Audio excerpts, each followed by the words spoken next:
କରିକି ଆପଣ ଯାଆନ୍ତୁ। ହଁ ପ୍ରିୟ ବନ୍ଧୁଗଣ, ଅତି କମ୍ରେ 15 ଦିନ ପ୍ଲାନିଂ କରି ଯାଆନ୍ତୁ। ଯଦି ପରମେଶ୍ୱର ମୋତେ ସୁଯୋଗ ଦିଅନ୍ତି ତେବେ ମୁଁ କମ୍ ସେ କମ୍ ଗୋଟେ ମାସର ପ୍ଲାନିଂ କରିକି ଯିବି। ଯଦି ପ୍ରଭୁ ମୋତେ ଯଦି ସୁଯୋଗ ଦିଅନ୍ତି ଏ ଜାଗାକୁ ଯାଇକି ଯେତେ ସବୁ ବାଇବେଲ ରିଲେଟେଡ଼୍ ଜାଗା ଗୁଡ଼ିକ ଦେଖିବା ପାଇଁ, ଯଦି ପ୍ରଭୁ ମୋତେ ସୁଯୋଗ ଦିଅନ୍ତି ତେବେ ମୁଁ ନିହାତି ଗୋଟେ ମାସର ପ୍ଲାନିଂ କରିକି ମୁଁ ଯିବି। ତେବେ ପ୍ରିୟ ବନ୍ଧୁଗଣ, ଏ ଭିଡ଼ିଓ ଆପଣଙ୍କୁ କିପରି ଲାଗିଲା କମେଣ୍ଟ କରନ୍ତୁ। ଏ ଭିଡ଼ିଓକୁ ସେୟାର କରନ୍ତୁ। ଆଉ ଚ୍ୟାନେଲକୁ ଯଦି ପ୍ରଥମ ଥର ପାଇଁ ଆସିଛନ୍ତି ଚ୍ୟାନେଲକୁ ସବସ୍କ୍ରାଇବ୍ କରନ୍ତୁ, କାରଣ ଆଗାମୀ ଦିନରେ ଏମିତି ଭିଡ଼ିଓ ଆପଣଙ୍କୁ ଆହୁରି ବି ମିଳିବାକୁ ପାରିବ।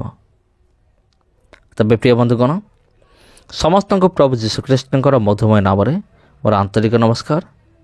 ଆଜି ପାଇଁ ଏତିକି। ଭିଡ଼ିଓ ଭଲ ଲାଗିଥିଲେ ସେୟାର କରନ୍ତୁ, ଚ୍ୟାନେଲକୁ ସବସ୍କ୍ରାଇବ୍ କରନ୍ତୁ। ଆଜି ପାଇଁ ଏତିକି। ପୁଣି ଭେଟ ହେବ ଆପଣଙ୍କ ସହିତ ଆଉ ଗୋଟେ ଭିଡ଼ିଓରେ, ଆଉ ଗୋଟେ ଅଧ୍ୟାୟରେ। ଆଗାମୀ ଭିଡ଼ିଓ ମଧ୍ୟ ବାଇବେଲ ରିଲେଟେଡ଼୍ ଜାଗା ଉପରେ ହେବ। ସମସ୍ତଙ୍କୁ ନମସ୍କାର।